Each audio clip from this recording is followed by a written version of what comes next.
Have you ever wondered what games you should keep or you should lose? Find out here at Purge Reviews. Uncharted is a popular video game series. We have the board game that's based on the IP. Now, the main game is this multiplayer game.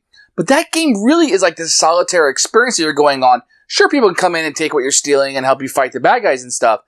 But in the solo experience, it's like the deathmatch version of a board game. And it's a really fun experiment. So you're going through, you're going to take some cards out of the deck, you're going to pick a boss that you'll be fighting, and you're going to go through these card decks.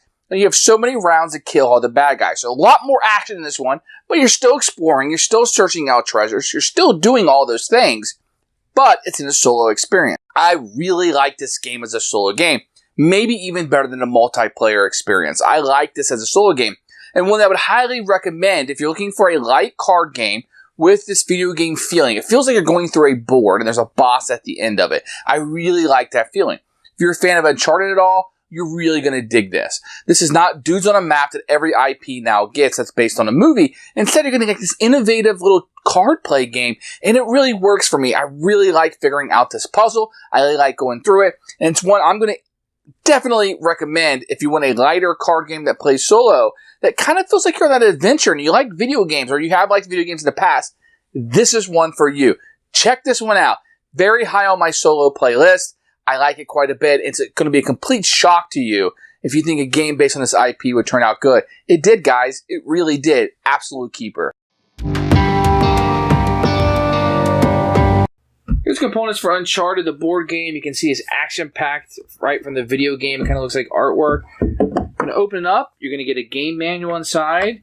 You're going to get a very black board. Now, this board is kind of bizarre. It just feels weird. It has this weird gloss over it. And it just doesn't feel like most boards do. That's not a complaint at all. Just the way it feels. You have a scoring track up here, a place to put cards. Really nice with all the rules of the game are right here, so you absolutely can refer to it. And places for the piles.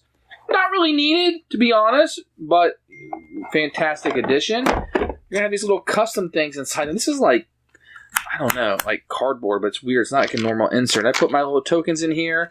I have the cards, fairly good quality, especially for a mass market game. You get a lot of different characters in it, player aid cards, and everything fits in here fairly nicely. So the components, for a mass market game, very good. So to play this game solo, you're just going to play out one character and all the colors associated with it.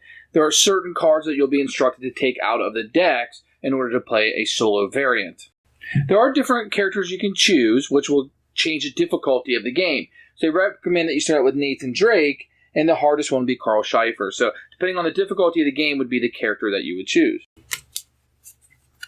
Just like the multiplayer game, you will start out with your 4 cards, per normal, and that won't change.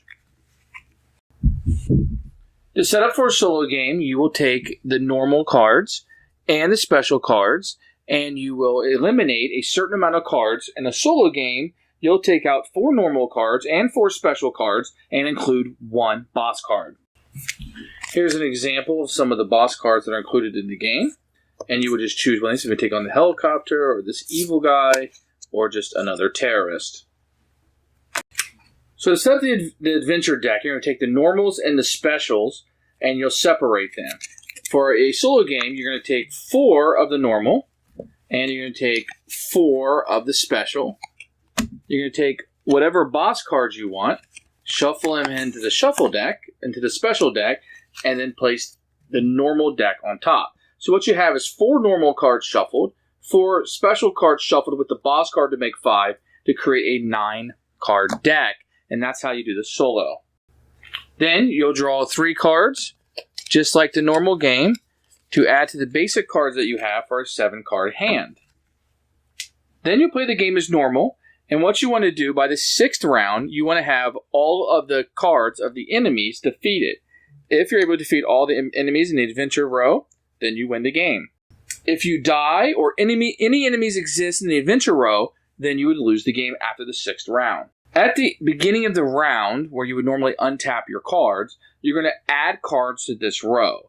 So in a solo game, in the 1st, 2nd, and 3rd round, you're just going to add 1 card. In the 4th, 5th, and 6th round, you will add 2 cards to this row. So it's going to be getting harder and harder and harder. Now, there are a couple rules that are a little bit different with the solo experience than the normal basic game. What you're going to have is no player can gain victory points by discovering treasure, so that part of the game is taken out. In addition, no more than 2 treasure cards can be in the adventure card zone at a time. All other rules apply as in the standard game. Thanks for watching the video. I really appreciate you tuning in. If you liked it, please like it and hit that little subscribe button. That really helps out the channel, lets us know that you're getting the videos that you want. If you agreed or disagree with what I said, feel free to comment below. I'd love to hear what you have to say, and I promise that I will comment back. Thanks for watching, and everybody else, keep playing games.